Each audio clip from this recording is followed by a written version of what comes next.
Are you ready to get an advantage? Good, because it's now time to get back to the edge. Last 30 minutes before we become between the sidelines. Frank Schwab's going to join us in an hour, but a man who is much more important, Eric Osterman, nice enough to join us, manager over at the SuperBook of Westgate, Las Vegas. Eric, thanks for the time. So, of course, Farmers Insurance opened this weekend.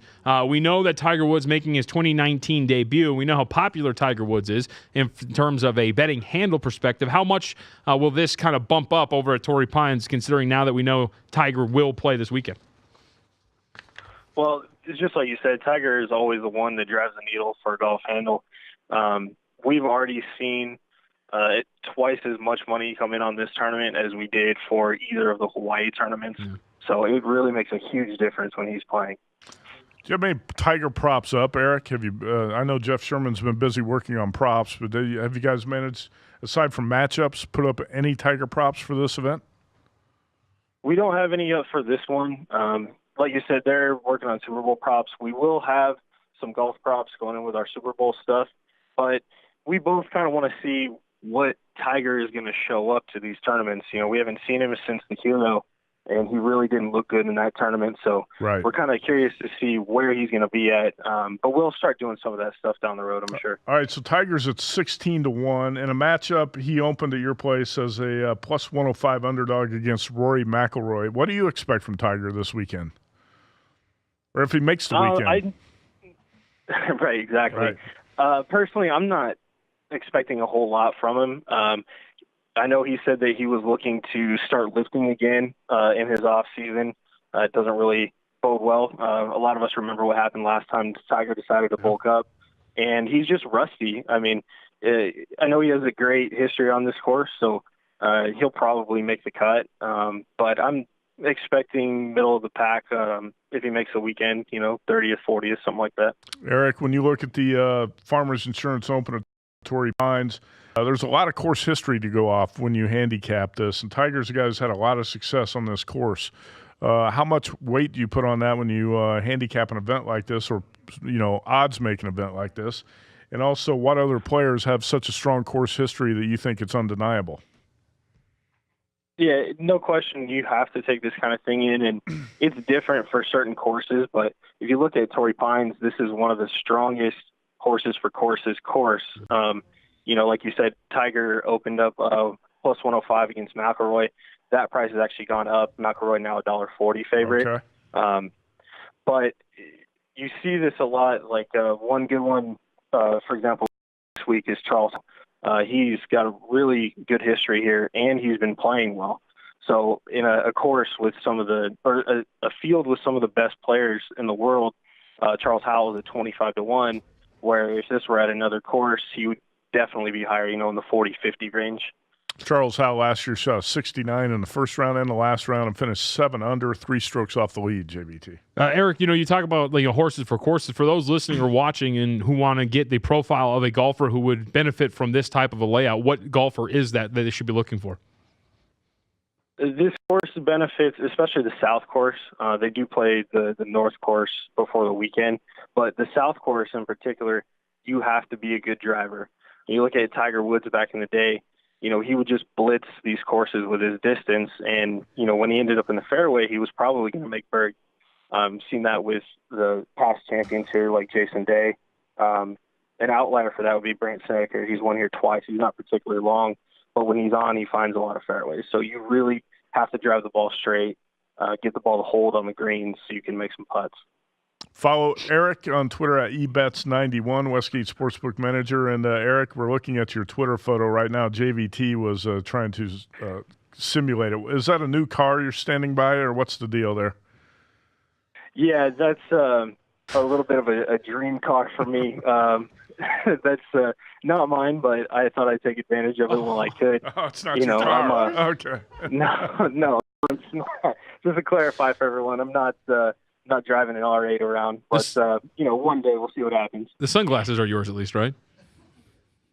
Yeah, for sure. I'm not a complete poser, but take advantage of a nice car when I see one. Actually, Eric's a pretty good golfer, and JVT's just learning the game. And we went out to play once last summer, and JVT hit a shot that was. I'm going to say one of the most bizarre golf shots I've ever seen in my life. I was standing back by the cart taking a drink of water, and he teed off and hit a light pole, and the ball ricocheted back and hit the golf cart about a foot from my head. I've never seen Youmans jump so quick. It was almost an impossible shot hit. Eric, do you think you could take this kid out in the course and teach him a few things? Yeah, you know what? Let's get out there and we'll. I'll have to make sure that I'm hiding behind the carts when he's swinging, but I think I might be able to show him a thing or two. How did you do that, by the way? Off the light pole, off the golf cart, missed his head by about 1 foot. But I will say, you have to be fair here, all right? Tell him about my first shot that I took, like straight first shot. The first shot he hit off, obviously, the first tee.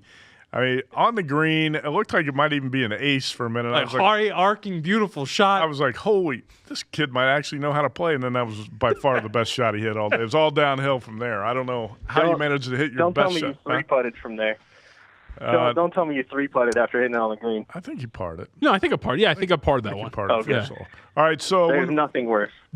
Eric, when we look at the Farmers Insurance Open, what players are getting the most play, and what long shots are actually getting some play from some sharp bettors here? Well, Tiger is leading our ticket count. That's not surprising. Yeah. That happens almost every tournament he plays in. We're seeing some support for Emiliano Grillo. He's at 40-1 right now.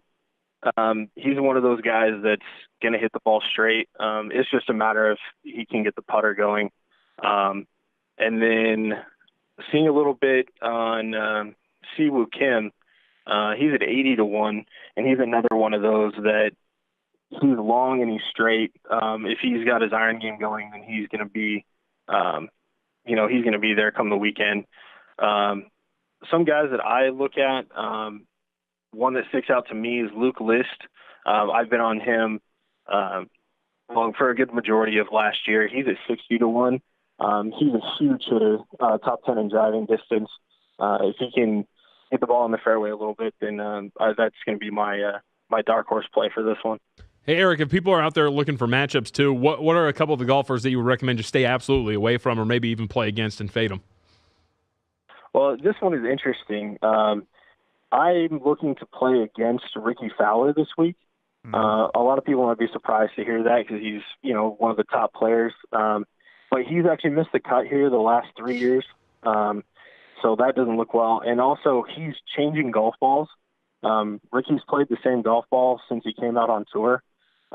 He played with Dustin Johnson in the Ryder Cup, and that was part of the reason for him deciding to switch golf balls. If anybody remembers when Rory McIlroy switched equipment companies, he changed golf balls. It took him almost a year to get back to where he was. So I'm looking to fade Fowler this week, and you can find him matched up against some of the top players. So I think that'd be. I always find that interesting, Eric. I understand club changes and swing changes and the long adjustment period that might take. Just as obviously not playing golf at the same level as these guys, but I've never found the golf ball to be something that impacts my game. How about you? Well, what happens a lot of times with these guys, they hit the ball so pure that time after time they see their ball flight coming through the same window, as they call it, or spinning the same amount when it hits the green. So if you switch to a ball that, say, is a little lower flighted or a ball that spins a little bit less, it can make a huge difference on what club you play, and especially when you're playing in the wind. I understand the weather's usually pretty good in San Diego, but if the wind picks up, that's going to be really difficult for Rickie to pick a club because he's not going to be 100% sure how that new golf ball is going to fly through the wind. And that was the problem that McIlroy had. He just couldn't pick a club and was never hitting the ball the right distance. I think that's what happened on my tee shot that hit the pole. That hit the light pole. Yeah. There wasn't much ball flight. So why? It's hard to explain how bizarre that shot was. It's one of the. I've been playing golf for a long time. I've only seen 2 or 3 shots. I ripped off like 3 shots around the 7th hole too. That were pretty good. You actually hit a few good shots. All right. So how about the favorites in this tournament? Jon Rahm, Justin Rose, Jason Day, last year's winner. How much play have you seen on the favorites? There really hasn't been a whole lot. Okay. Which is kind of surprising because Rahm is maybe the hottest golfer in the world right now. He won the Hero, and he had a good fin in the Tournament of Champions and then had a good finish last week. So I would look at him 10-1, maybe a little bit short, but I'm surprised we're not seeing some more action on him. Same thing with Day. There hasn't been hardly anything on Day. And then Rose also is going through an equipment change, so that may have something to do with that. But no, we're sitting pretty on the favorites right now.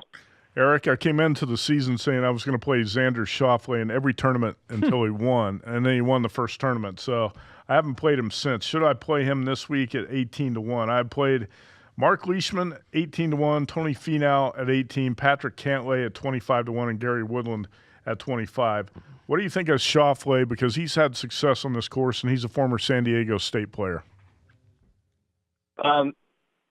I think that 18-1 is a little short for Schauffele. If I was going to play him, I would wait a little bit and see if he starts going back up.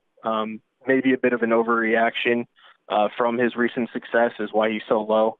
I don't think he necessarily belongs in that range yet. That the 18, 16, 18-1 range is for the elite guys. I want to see a little bit more from him before I put him in that category. But I love your Tony Finau play. I think this course sets up great for him. And he's going to win a tournament pretty soon. And I think when he does, he's going to win a bunch. He led the tour in top 10s last year. So just a matter of getting over the hump for him. Yeah, I hope you're right. Actually, I think Finau's going to win too, and I hope it's this week. He's at 18-1. The favorites: John Rahm 10-1, Justin Rose 14, Jason Day, Rory McIlroy at 14. Do you still have Tiger at 16? Is that where you still have him right now? Yeah, he's still at 16. Okay. I told you he's leading the ticket count, but really hasn't been a whole lot of money. So we actually are in a decent position on Tiger. No reason to bump him down unless somebody comes in and puts a real bet down. All right, you see the matchups up there on the screen if you're watching on vsin.com. Eric, last question for me. Jordan Spieth, he seems like he's become somewhat of a head case, and he's really slipped here to 30-1 on the odds board. What do you make of Spieth and where he's at with his game mentally and physically right now? As far as a betting perspective is concerned, I wouldn't touch Spieth with a 10-foot pole. Really?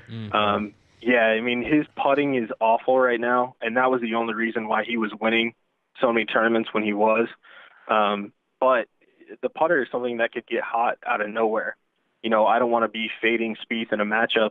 All of a sudden he figures it out, and, wouldn't shock me if he won this week.